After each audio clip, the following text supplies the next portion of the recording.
Very good news here that was completely unexpected. Can you explain the map news that we have out of a deep red state? Yeah, this is breaking news out of the state of Utah, where that state's courts have just struck down a Republican effort to uphold their map. The net effect of this will be not just good news for the voters of Utah, but good news for Democrats, because it will almost certainly mean an additional seat in Congress come 2026. Prior to this ruling in court, what had Utah Republicans done to the maps in that state? All right, so they had gerrymandered the shit out of them, and that is a legal term. Okay, they had gerrymandered the shit out of these maps. They had divided Utah into a whole bunch of different seats in order to keep it from having a seat unto itself, because if there was a Salt Lake City seat, that would be highly competitive. In fact, it would probably be lean Democrat. Democrats, this comes as a surprise to some people, but Democrats have actually held power in that congressional district when it's been drawn around Salt Lake City, and Republicans had to do a real convoluted effort here between their map drawing and also their illegal efforts to overcome that state's prohibition against partisan gerrymandering. Now, the judge came in and basically said that their effort to eliminate the Independent Redistricting Commission was unconstitutional as far as their state constitution is concerned, and then struck that down. Is that correct? Yeah. So basically what happened is there was a referendum in Utah that put in place a independent redistricting commission. And the Republicans freaked out because, of course, they couldn't possibly have fair maps, right? They couldn't possibly want to just compete on the merits. And I point this out because it's not like a Salt Lake City based district is going to be like a 70% Democratic seat, right? It would be a lean Democratic seat, but it is a seat that Republicans could easily win. In fact, when that seat existed, Republicans did sometimes win that seat. So yeah. Republicans had the opportunity to say, okay, maybe we don't love this independent redistricting commission, but this is what the voters called for. This is what they voted for. So we are going to abide by the will of our electorate. Nope. Couldn't have that. Instead, what they did is they then passed a law to basically turn the mandatory independent redistricting commission into an advisory body that the legislature could then disregard, which of course it did, and then gerrymandered the shit out of the map, right back to that technical legal term. Yeah. And so the question that was posed was, whether or not they had a good reason for doing this, and whether they had done it because the state constitution required it. These were nonsensical arguments. They lost. The net effect is that this will not go forward. That there will be a new map for 2026. And that last point is important because there was a lot of speculation that even if the plaintiffs and the petitioners who challenged this won, that we would be back in the land that you and I often talk about, Purcell land, that it would be too late. But this judge set a very aggressive schedule and made it absolutely clear that there will be a new map in time for 2026. Essentially, the state said, well, we couldn't possibly have a new map because it needs to be in place by the beginning of November. And the judge said, okay, well, then we'll set a schedule to make sure you have it by mid-October. Right. Challenge accepted, basically. A quick note for everybody who's watching right now: to support the work that Marc and his team are doing, which is fighting this fight where it matters in the courts. A small step we can all take is to sign up for Democracy Docket's YouTube channel. I'm going to put a link right here on the screen and also in the post description of this video. It doesn't cost anything to subscribe, but it's a great way to elevate his voice and his work. Marc, you know the question that I'm going to ask now because I'm a cynic and a nihilist these days. I felt like I headed you off on your question about Purcell. Right, Judge, you got that under control. You did. That one's under control. But now my next question, of course, is there a way for Republicans to appeal, or even worse, to jump this thing from the state court system into the federal court system, where there would be a probably less receptive to the pro-democracy faction's arguments in the Supreme Court waiting to rule on this thing? Yeah, so I think that they could try to appeal in the Utah court system, but that is pretty futile. This lower court judge decision was facilitated by a state Supreme Court decision that essentially I won't say telegraphed the outcome, but left open the possibility for this outcome. And I just don't think that they're going to get a reception in the state Supreme Court. And I don't think the state Supreme Court would stay any map in the meantime. So I don't think that's going to happen. I do think that you're right that if I were gaming out what the Republicans are thinking, putting myself in their shoes, as difficult as that is to do, let me see. There's democracy. I'm going to put away the fire hose and I'm going to pick up a can of gasoline, some rags, and a lighter. Yep. Right. So now I'm an arsonist against democracy. And don't forget some gold coins, some gold shoes, some NFTs. Exactly. And I'm going to turn it into a meme and a cryptocurrency. Yeah.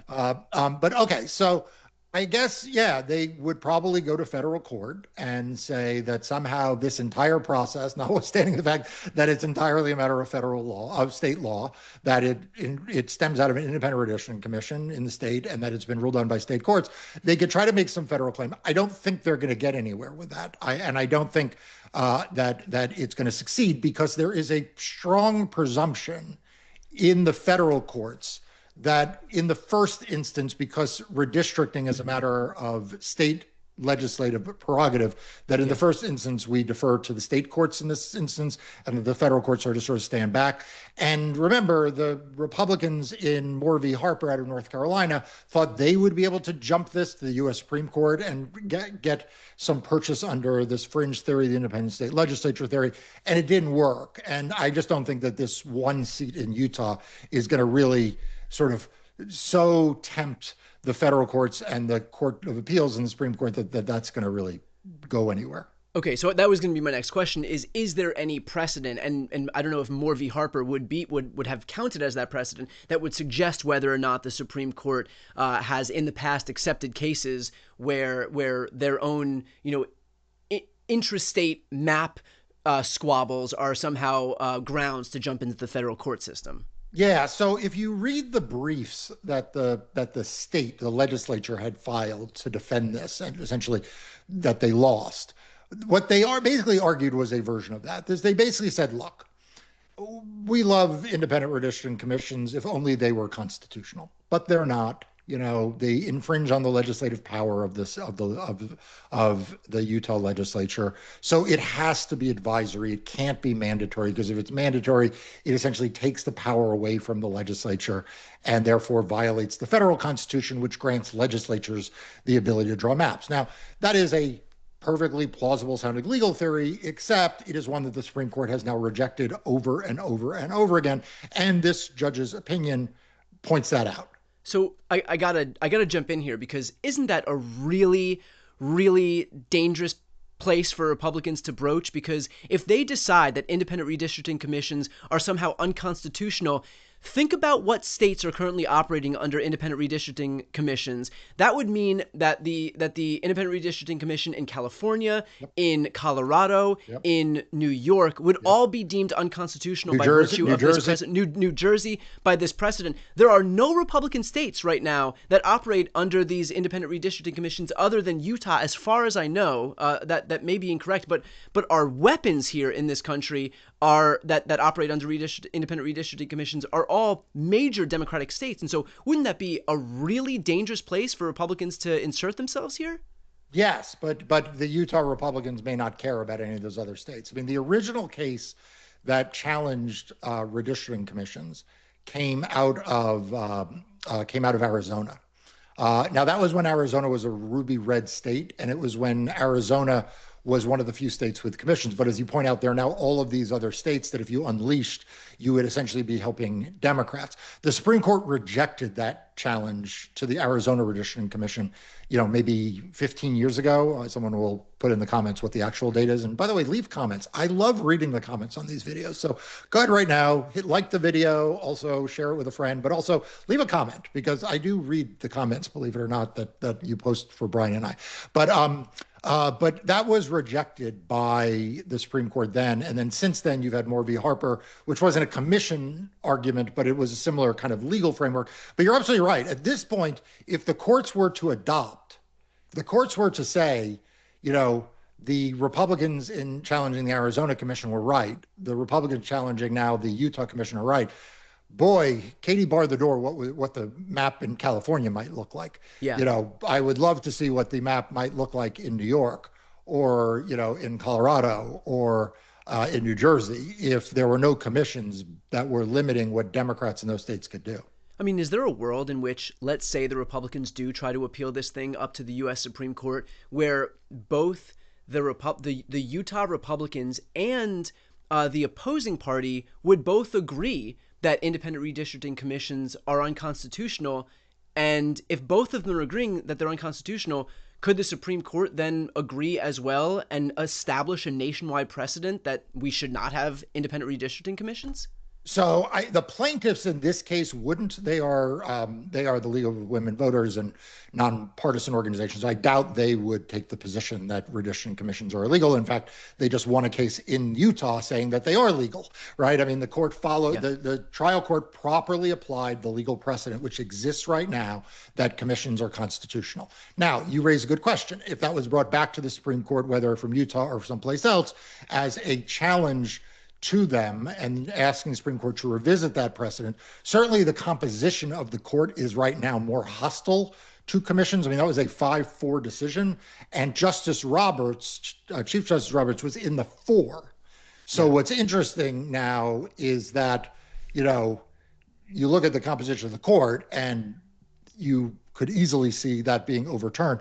Perhaps the next time you interview Governor Newsom, you should ask him what the position of California would be if that happened. Right. Last question here. Who is in place to ensure that the court mandated new maps are actually compliant with this court ruling? So the court itself is. I mean, the court is actually, I think, going to take submitted maps by the parties and by the public. Okay.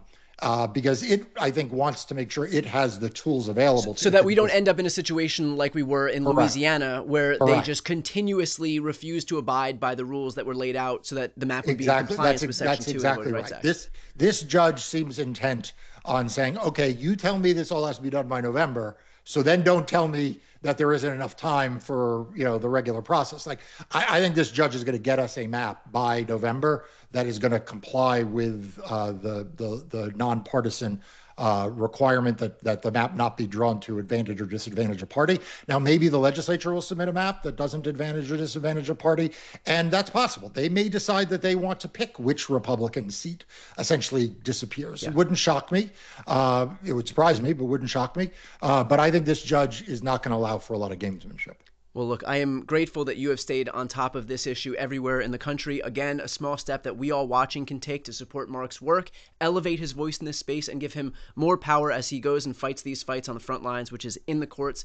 That step is to subscribe to his YouTube channel, Democracy Docket. I'm going to put that link right here on the screen and also in the post description. I'm also going to put the link to my channel on this screen, so if you're not yet subscribed to both, it doesn't cost you anything to do so. It's a great way to support our work. I'm Brian Tyler Cohen.